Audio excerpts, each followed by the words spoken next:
양소영 변호사의 상담소 양담소를 찾아주신 여러분 환영합니다. 양소영입니다. 16개월 된 정인이를 학대에 숨지게 한 혐의로 1심에서 무기징역을 선고받은 양모 장모 씨가 2심에서는 징역 35년을 선고받았습니다. 1, 2심 모두 검찰은 사형을 구형했는데요.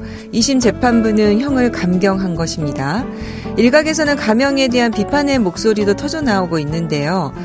재판부가 왜 정인이 양모의 형을 줄여준 건지 궁금하네요. 법무법인 승인 양소영 변호사입니다.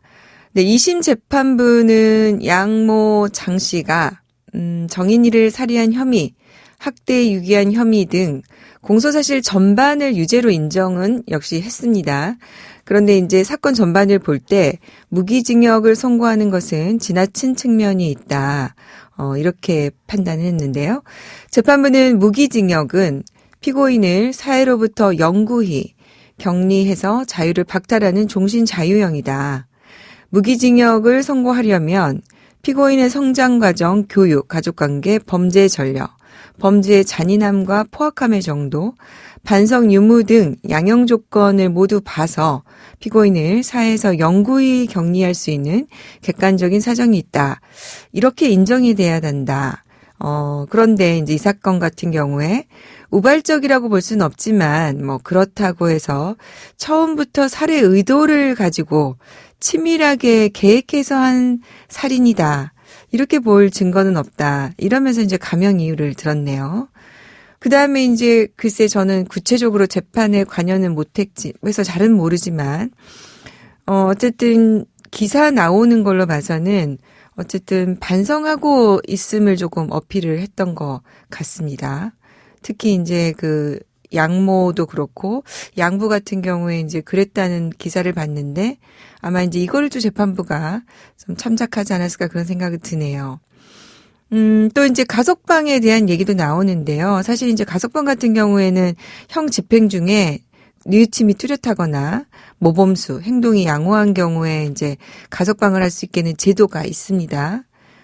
현실적으로 이제 보통 80%, 90% 양형을 채우는 경우가 많은데, 지난번에 이제 이재용 회장 같은 경우에, 부회장 같은 경우에 가석방 60%만 이제 형기를 살아도 가석방 할 수 있다 이래가지고 가석방에 대해서 뜨거운 관심들이 많아졌는데요. 사실 이제 정인이 사건은 그 모든 국민들이 너무 안타까우고 가슴 아팠던 사건이라서 이에 대해서 이제 중형을 가해야 한다는 여론이 많기는 했습니다. 근데 또 어떻게 생각을 해보면 징역 35년이라고 하면은 당사자 입장에서는 인생의 대부분을 어쨌든 감옥에서 보내는 것이고 이제 나오게 되면은 이제 이미 그 나이가 좀 들어서 나오다 보니까 이제 적은 향은 아닌데요. 하여간 이제 우리들이 판단을 해봤을 때 하여간 이런 일이 다시 일어나서는 안 된다. 그런 국민적인 관심사가 있다. 이렇게 생각을 해보면 어떨까 합니다. 하지만 이제 가장 중요한 거는 우리 사회가 아동 학대, 아동 보호에 얼마나 민감하게 민첩하게 대응을 해서 그 아이들을 살리는 게 더 중요하겠죠. 사실 가해자를 처벌하는 것보다는 그 아이들 피해를 입지 않고 그 아이들을 먼저 살리는 것이 중요하냐. 정인이 사건은 그에 대해서 관심이 더 많아졌으면 좋겠다는 개인적인 생각을 해봅니다. 화나고 답답하고 억울한 당신의 법률 고민 함께 풀어볼게요. 오늘은 하나은행 100년 리빙 트러스트 센터 배정식 센터장님과 함께합니다. 안녕하세요. 네, 안녕하세요. 배정식입니다. 저희도 이렇게 상담을 해보면 이제 소위 말하는 국제 결혼이라고 해야 될까요? 네네. 예, 국적이 다른 경우 또 우리가 또 해외에 나가서 하는 경우 이런 사례들이 점점 늘어나고 있는 것 같은데 네네. 센터장님도 조금 느끼시나요? 예. 저희도 이제 센터에 그런 문의를 하시는 분들이 늘고 있는데요. 제가 이제 통계 자료를 봤더니 코로나로 이제 2020년도부터는 조금 전년도보다 많이 줄긴 했습니다. 네. 근데 이제 2019년도까지 국제 결혼은 좀 꾸준히 증가한 걸로 보여집니다. 네네. 예를 들자면 2018년도에는 한 2만 3천 건, 19년도에는 2만 4천 건이 조금 넘습니다. 네. 근데 이제 남녀 구성 비율을 봤더니 한국 남성하고 외국 여성하고 결혼하는 비율이 그래도 한 75% 정도. 그다음에 한국 여성하고 외국 남성하고 결혼은 한 25%에서 한 27, 8% 이렇게 왔다 갔다 하는 것 같습니다. 그렇군요. 네. 네. 그러면은 이런 상황에서 어떤 고민들이 또 생기고 있는지 사연 만나보고 자세하게 나눠보겠습니다. 저희 부부는 젊은 시절 주유소 사업으로 돈을 모았습니다. 그 바탕으로 지금은 작은 상가 건물을 지어 임대 사업을 하고 있고요. 20대 쌍둥이 딸을 두고 있는데 부동산 가격이 많이 오르는 상황에서 절세 걱정을 하다 두 딸에게 일부 증여를 했습니다. 두 딸에게 15% 지분을 주었고 10년이 지나면 추가로 증여를 더 할 계획입니다. 얼마 전 둘째 딸에게 그런데 뜻밖의 소식을 들었습니다. 미국에 있는 미국인과 결혼을 할 거고 결혼 후 미국에 살겠다고 합니다. 아직은 어린 딸이 걱정도 되지만 결혼 마음을 정한 것 같아 함께 잘 준비해야겠다는 생각입니다. 그런데 아무래도 외국으로 간다니 증여한 재산이 걱정이 되기도 합니다.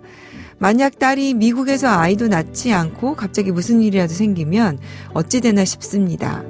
대화도 안 통하는 사위에게 건물 지분이 이전되고 함께 경영을 해야 된다고 생각하니 미리 조치해둘 방안을 찾고 싶습니다.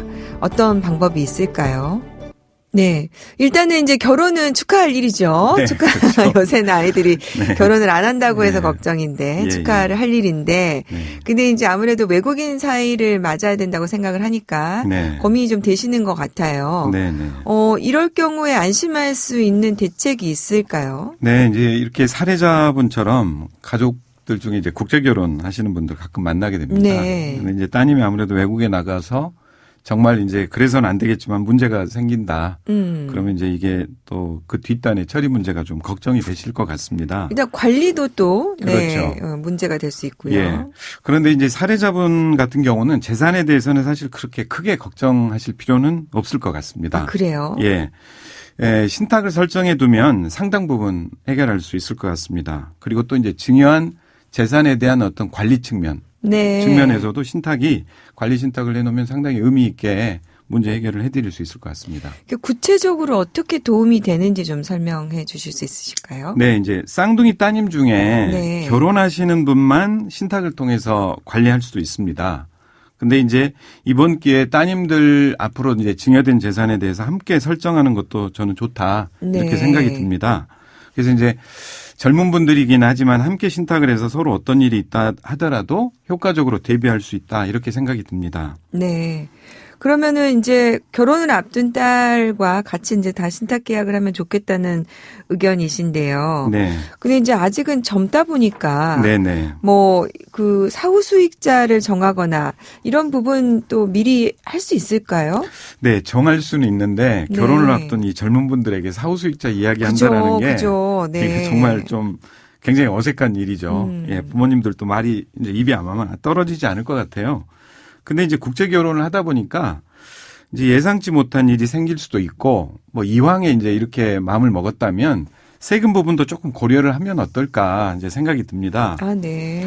예를 들자면 이제 결혼을 앞둔 둘째 따님이 본인의 지분만 가지고 사후수익자 지정을 누구로 하든지 그건 뭐 자유입니다. 뭐 부모를 정할 수도 있고 뭐 그런데요. 네. 만약에 이제 부모를 정한 다음에 부모도 이제 나중에 더 연세가 드셔서 부모에게 귀속되고 또 2차 상속이 일어난다면 네. 이제 상속상 세금의 문제가 되기 때문에 아무래도 다른 쌍둥이 자매를 사후수익자로 지정을 하는 게 아, 네. 예, 이왕이면 예, 낫지 않을까 생각이 듭니다. 그러니까 이제 부모님을 지정을 하게 되면 다시 또 부모님이 돌아가시면은 이후에 상속 문제가 또 생기니까. 그렇죠. 예. 부모님보다는 네. 그 자매가 네, 네. 하는 게 자매로 사후 수익자로 지정하는 게 좋겠다.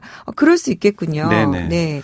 그리고 이제 또 부모님 중에서 어느 한 분을 정해놨다 하더라도 네. 이제 부모님이 중간에 어떤 유고가 발생이 될 경우에는 뭐 2차로 아, 네네. 다른 자매를 정해서 이렇게 풀어가는 방법도 있을 수 있을 것 같습니다. 아, 네. 네. 그러니까 사후 수익자를 이렇게 지정하는 게 네. 저는 이제 신탁에서 가장 좋은 장점 중에 하나인 것 같아요. 1차 사후 수익자를 정하고 네. 또 그분이 유고가 생길 경우에 그렇죠. 예비적으로 2차 수익자를 정한다는 게 네네. 이게 지금 현재 민법상 유언으로는 좀 어려운 면이 있는데 네네. 이 부분이 좀 굉장히 차별되는 지점인 것 같더라고요. 네네. 네, 그럼 다른 자매 지분도 그럼 동일한 방법으로 신탁 설정을 하면 될까요? 그렇죠. 예, 자매분들 지분을 각각 이제 신탁을 하고 네. 뭐 예를 들어서 서로를 사후수익자로 지정하는 방법이 뭐 가능할 수 있겠죠. 네. 자, 그런데 이제 한국에 있는 자녀분이나 뭐 미국에 건너가시는 이제 자녀분도 모두 자녀를 또 낳게 되면 사후수익자를 또 본인들의 자녀로 변경하실 수도 있습니다. 네. 그래서 이제 변경해서 우리 자녀가 또 일정한 나이가 되면 혹여 문제가 생기더라도 재산을 잘 안전하게 관리해라. 네. 이렇게 변경할 수 있는 것은 얼마든지 자유롭게 하실 수가 있습니다. 네. 사실 아까 이제 센터장님 말씀대로 결혼을 하는 친구에게 뭐 유고시 그런 것들을 지정한다는 얘기를 꺼내기는 좀 어렵긴 그렇죠. 한다고 예. 하시지만 네. 사실 이거는 좀 한국적인 분위기인 것 같고요. 네. 저희 상담을 해보면은 이제 그 해외에 계신 분들은 미리 유언을 해놓거나 이런 부분에 대해서 굉장히 많이 생활화돼 있더라고요. 네, 좀 쿨하게 받아들이는 것 같습니다. 그래서 아마 뭐 미국 사이 같으면 네. 이 부분에서 얘기하는 거에 대해서 뭐 굉장히 그냥 뭐 오픈 마인드로 받아들이지 않을까 그런 생각이 드네요. 네네. 예. 그러면 이럴 경우에 지금 이제 그 사후 지정을 하고 신탁을 하는 것이 좋겠다는 이제 답변을 주셨는데요. 네네. 요즘 증여하는 사례가 많아지고 있는데요. 네. 이런 문의가 실제로 많이 있습니까? 예, 그렇습니다. 이제 뭐 절세 목적 때문에 증여를 하게 되고 네. 아무래도 자녀분들이 이제 재산을 가지고 있으면 또 관리 문제도 있고 또 근로의혹의 문제도 있고 뭐 이러다 보니까 부모님이 증여를 해줌과 동시에 자녀가 신탁을 해서 계약 관리를 하고 부모의 동의를 받도록 하는 네. 뭐 그런 이제 보존 조치를 같이 하는 분들이 꽤 늘고 있습니다. 네네. 그래서 이제 또 부모 봉양 문제도 있기 때문에요. 뭐 이런 이제 자녀들이 증여받고 부모 봉양 문제를 나몰라라 할 수 있기 때문에 뭐 일종의 뭐 효도 신탁이라고 할까요? 네. 네, 효도 신탁을 해서 부모의 봉양 문제도 좀 신경 쓸 수 있도록 하면 좋지 않을까 생각이 듭니다. 그 효도 신탁이라고 하면은 그 부분에 대해서 해지하는 내용이 들어간다는 겁니까? 그렇습니다. 해지할 때는 부모의 동의를 받도록 하라. 네. 네, 이런 조건을 걸면 부모 봉양에 좀 신경 쓰지 않을까 생각이 듭니다. 네. 네. 오늘 사연자분과 관련해서 국제 결혼의 경우에 사실 이제 이미 증여된 재산이 뭐 잘 모르는 특히 외국에 있는 사이에게 상속될 수도 있어서 그 부분에 대해서 발생할 수 있는 문제 한번 살펴봤습니다. 오늘 도움 말씀 감사합니다. 네, 감사합니다. 하나은행 백년 리빙 트러스트 센터 배정식 센터장과 함께했습니다. 양소영 변호사의 상담소 양담소는 내일 또 문을 엽니다. 끝곡 스팅의 Englishman in New York 들려드릴게요. 양소영이었습니다.